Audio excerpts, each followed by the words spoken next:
All right, perfect. All right, it's Ron Goodall, FightHype.com. I'm here with the WBC welterweight champion of the world, Mario Barrios, who takes on a tough contender, Abel Ramos, on Friday, November 15th, live on Netflix at the AT&T Stadium on the Mike Tyson Jake Paul undercard. Tickets still available at SeatGeek.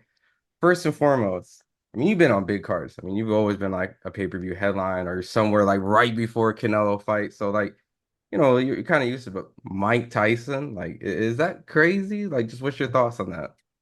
No, 100%, bro. It's wild. Uh, Even when I mean, just getting the call about the opportunity, whatever. I had my own opinions on that fight to begin with. But needless to say, I'm all for a legend, still getting paid, still making, some noise in this sport. And yeah, it's still pretty wild to me. I'm about to be on this undercard. Yeah.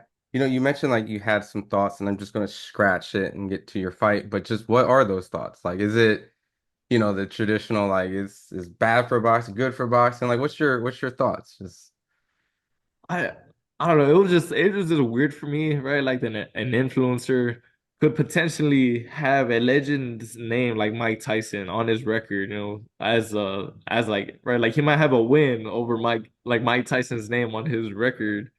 It just sat weird with me, man. It was just like, especially because of his age and everything. But right now, he looks in great shape. He looks fingers crossed, that muscle memory is there. Just as a boxer, as a fan of Mike Tyson, and just like the respect I have, for everything he has done in the sport.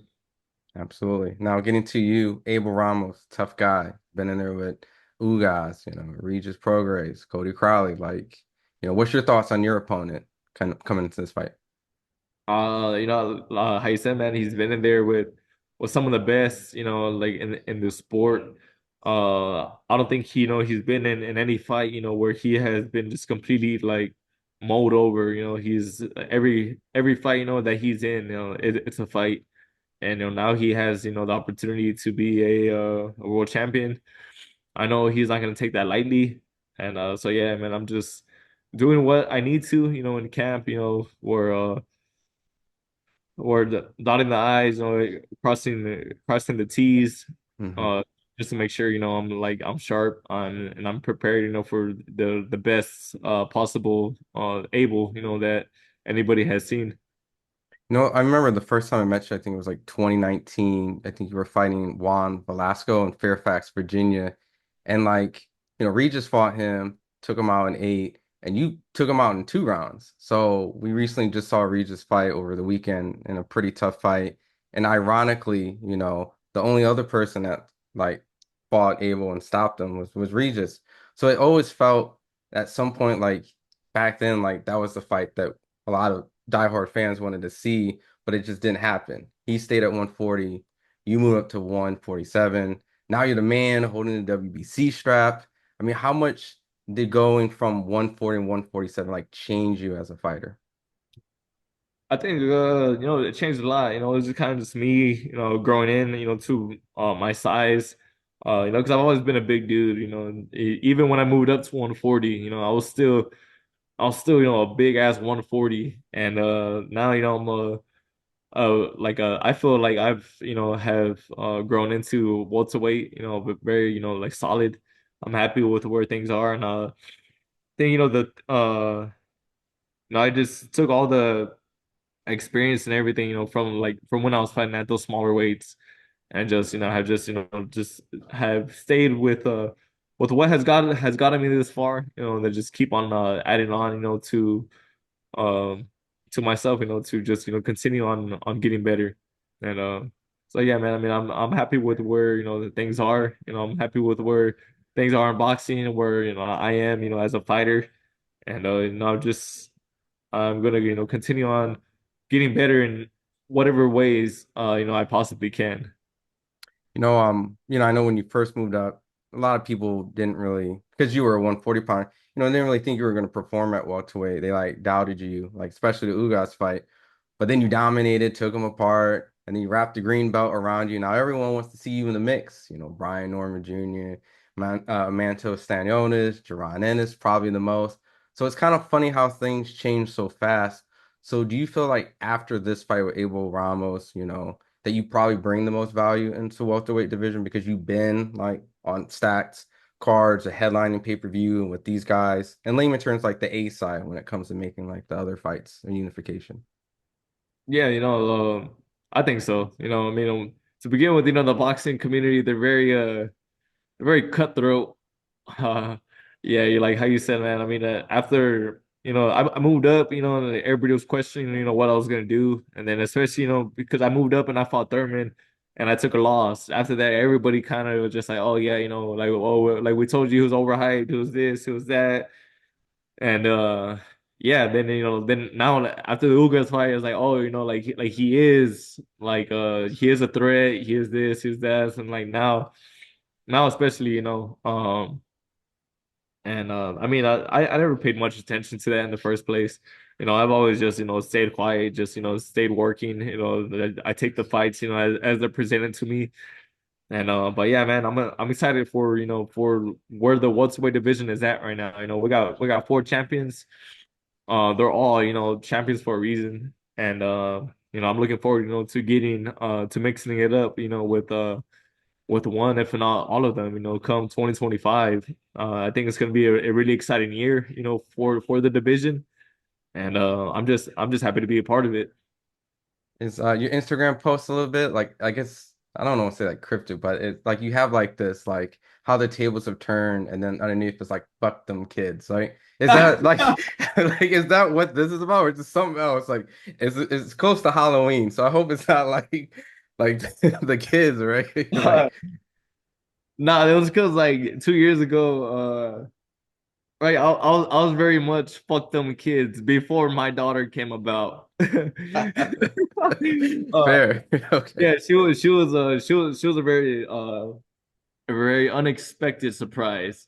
And now she was born in August. She's 2 months now, and I'm a new father. And man, yeah, it's like I said, how the turntables, bro. Like, I mean, I don't know. I kind of just had never really pictured myself having kids, in my 20s. Like the lifestyle like I was used to living, just very impulsively get up and go, just like doing, my own thing. Um but man, it's been a real blessing. It's for real something that it's hard to put into words, and I'm just thankful, man. Like it's cool. I'm enjoying every second of it. Yeah, I just had my son just turned one, so I relate to it. So you got real good at the diaper changing and Yeah, sleeping man. kind of poorly, right?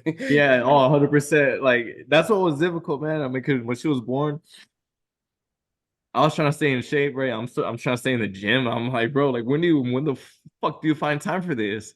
And so we're like, I mean, we'll put her down. And then once we started like learning, all right, like I mean, getting up with her, like no problem, right? Like I don't have a 9 to 5. I don't have nowhere to be throughout the day. Like I can wake up with her. I can take naps with her throughout the day. Cool. So that's where like I started like just like trying to find that balance. We'll put her down for like a nap during the day, and then that's when I would go for a run. I would go to the boxing gym real quick and then come back, and like usually by the time I get back, she's up, and then it's like okay, then like all right, like keep it going. So it's kind of just like it was just like finding that balance. But yeah, I mean it's for sure different though. Like I mean I never thought I wouldn't mind, right? Like having shit on me, right? Or throw up, like, but because but because that's your baby, you're like, oh, dude, like no problem, like 100%, Yep, I got this. yep. Before her, if you would have told me like change the diaper or like me getting thrown up on, I would have been like, fuck that. But yeah, man, and, it's funny how things work out. And like I said, the memory popped up where it was like, yeah, we're like 2 years ago, I'm like saying fuck them kids, and I'm like laughing about it. Now you got one. Now you got Yeah, one. now I got one. I was like, fuck them kids, but my daughter. Well, what's interesting, I guess it leads into my next question is there's another fighter who's gonna experience something just like you. And not saying that the fight, like I'm not like matchmaking you guys together, but he's a 140 pounder WBC. Devin is gonna be a father coming up as well. Oh shit, I don't know that. Hell yeah. And so, in that sense, he's thinking about going to maybe 147, or his dad's talking like, I know you guys sparred, you know what I mean? So this is like typical boxing question. Would you entertain a Devin Haney fight if he decided to go and say, I can't do 140 similar like you? Yeah, man, 100%. I mean, me and Devin, we've known each other for years. I think very highly of Devin. He was champion at 40 for a reason.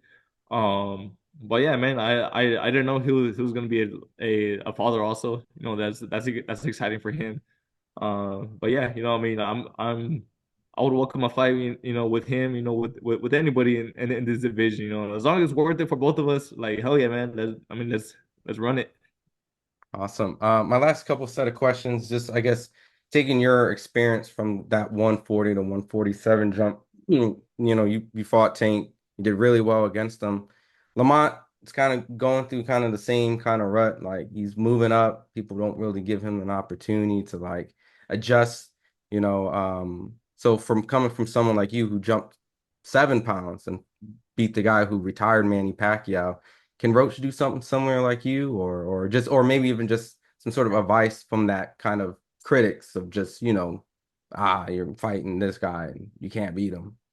No, I mean, I think he absolutely could. I mean, as fighters, bro, like I mean, I think it has one thing boxing has continuously shown, is how like unexpected and how unpredictable, things are, whenever you step in that ring. Um, like as long as the fighters, on their shit, they're focused, they're, on top of what they need to be, we can do we can make some, extraordinary things happen, in those ropes. So I mean, I absolutely, I mean, I think it's more than possible. I'm not saying it's gonna be easy, Mhm. but yeah. Awesome. My last question is, right before I let you go, is that, you've been like a Liu Kang player, Mortal Kombat, things like that. I think you even dressed up Halloween, for Liu Kang. Last Halloween. So, when it comes to this fight with Abel Ramos, I know the last fight, we talked a little about fatality of this or maybe something similar. So, is there kind of like a video game or like a fighting game reference that maybe like you can probably end the video with like a sexy little headline on kind of something similar like a fireball, I'm gonna kick his head off or something. Don't kick, but you know what I mean? Yeah. Like in reference of Abel Ramos, what he need to watch out. Nah, man, I'm not good with this. I'm not good with theatrics, but all I'm gonna say is, man, no, November 15th, bro, it's gonna be a hell of a night. Me and Abel are the only Mexican fight on this card. I mean, I think MVP reached out to me for a reason, especially having a fight in Texas. They needed like a fight to get the crowd pumped, and I think that's exactly what we're gonna do. But I mean, yeah, regardless, still a huge Mortal Kombat fan. My dog's name is Raiden. Word? Yeah, yeah, bro. But yeah, man. But yeah, it's gonna be on November 15th. It's gonna be an exciting night of boxing. Awesome. For everyone who's watching on Netflix, if you're out in the Texas area, AT&T Stadium, tickets are still available on SeatGeek. Where can they follow you on social media if they want a little bit more action? Yeah, you want to follow me? Instagram or Twitter at boxer_Barrios. I'm not good at being active with either one of those, but yeah, man. Awesome. Appreciate it.